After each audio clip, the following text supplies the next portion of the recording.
ಅತ್ತಿಗೆ ಅಣ್ಣ ಎದ್ದಿಲ್ವ ಇನ್ನ? ಸ್ವಲ್ಪ ಹೊತ್ತು ಮಲ್ಕೊಂಡಿರ್ಲಿ ಬಿಡು ಅರ್ಜುನ್. ಅಪರೂಪಕ್ಕೆ ಇವತ್ತೇ ನಿದ್ದೆ ಮಾಡ್ತಿರೋದು.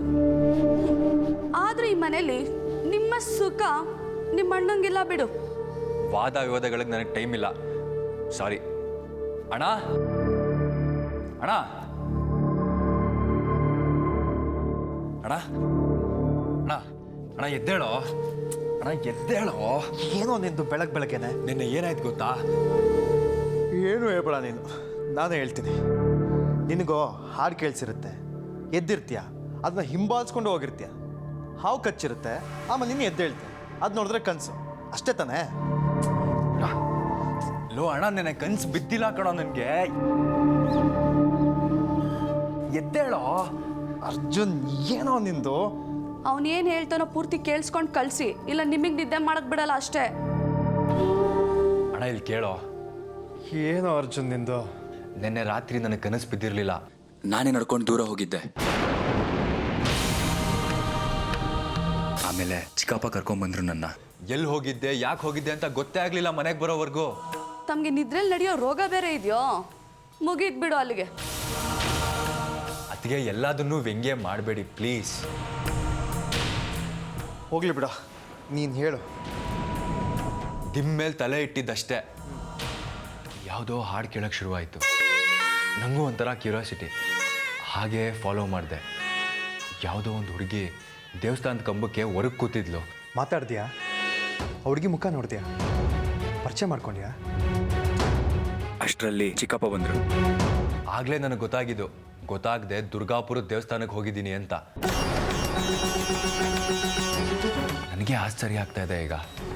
ರಾತ್ರಿ 6-7 ಕಿಲೋಮೀಟ್ರು ಗೊತ್ತಾಗದೆ ಅಷ್ಟು ದೂರ ನಡ್ಕೊಂಡು ಹೋಗಿದ್ದೀನಿ ಅಂದರೆ. ಹೌದಾ? ರಾತ್ರಿ ಇಷ್ಟೆಲ್ಲ ಆಯ್ತಾ? ನನಗೆ ಗೊತ್ತೇ ಆಗಲಿವಲ್ಲ. ಏಯ್, ರಾತ್ರಿ 12 ಗಂಟೆ ತನಕ ನಾನು ಎದ್ದಿದ್ದೆ ಕಣ. ಅದಕ್ಕೆ ರಾತ್ರಿ ನಿಮ್ಗೇನಾದರೂ ಹಾಡು ಕೇಳಿಸ್ತಾ? ಇಲ್ಲಪ್ಪ. ನನಗೆ ಯಾಕೆ ಆ ಹಾಡು ಕೇಳಿಸ್ತು? ಆ ಹುಡುಗಿ ಯಾರು? ಲೋ ಅಣ್ಣ, ಫುಲ್ ಕನ್ಫ್ಯೂಸಲ್ಲಿದ್ದೀನಿ ಕಣೋ. ನನಗೆ ಯಾಕೆ ಹೀಗಾಗ್ತಾ ಇದೆ? ಪ್ರಶ್ನಾ ಲಗ್ನದ ಪ್ರಕಾರ ನಿಮ್ಮ ಅರ್ಜುನನ ಜಾತಕದಲ್ಲಿ ಸರ್ಪದೋಷ ಮುಂದುವರಿಬೇಕು ಅಂತಿದೆ, ಮುಂದುವರಿಯುತ್ತೆ. ನಿಮ್ಮ ಅರ್ಜುನನ ಸರ್ಪದೋಷ ಬಿಡಲ್ಲ.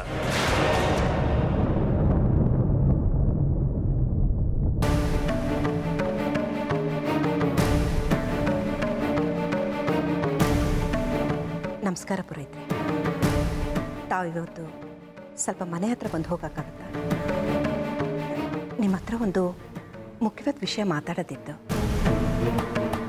ಹೇಗಾದರೂ ಮಾಡಿ ನಮ್ಮ ಅರ್ಜುನನ್ನ ಸರ್ಪದೋಷದಿಂದ ಪಾರು ಮಾಡಲೇಬೇಕು. ಏನಾಯಿತು? ನಾನು ಯಾಕೆ ಇಷ್ಟೊಂದು ಆತಂಕ ಪಡ್ತಾ ಇದ್ದೀನಿ, ಆತರ ಪಡ್ತಾ ಇದ್ದೀನಿ ಅನ್ನೋದನ್ನ ನೀವು ಮನೆಗೆ ಬಂದಮೇಲೆ ಹೇಳ್ತೀನಿ. ಪುರೋಹಿತ್ರೆ, ಎಷ್ಟು ಬೇಗ ಆಗುತ್ತೋ ಅಷ್ಟು ಬೇಗ ಬನ್ನಿ. ಸರಿ ಪುರೋಹಿತ್ರೆ, ಜಾತಕನ ತೆಗೆದಿಟ್ಟಿರ್ತೇನೆ. ನಮಸ್ಕಾರ.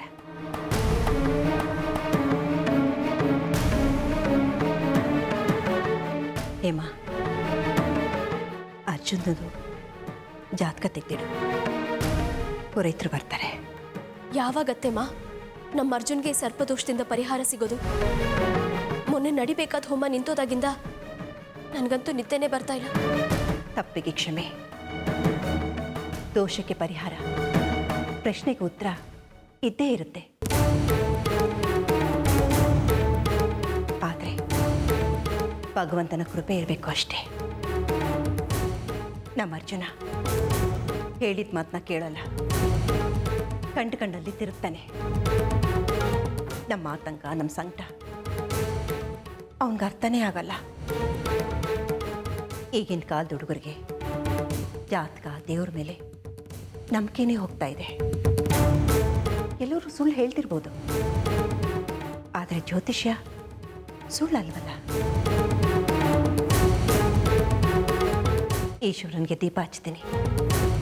ನನಗೆ ಯಾಕೋ ಮನಸ್ಸಲ್ಲಿ ಅರ್ಜುನನ ಬಗ್ಗೆ ಕೆಟ್ಟ ಕೆಟ್ಟ ಯೋಚನೆಯೇ ಬರ್ತಾ ಇದೆ.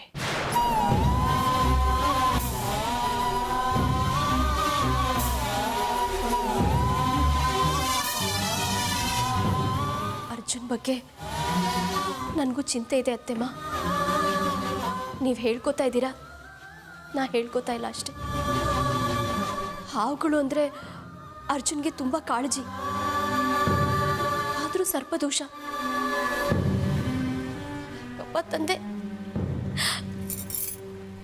ನನ್ನ ಮಗನ ಕಾಪಾಡು.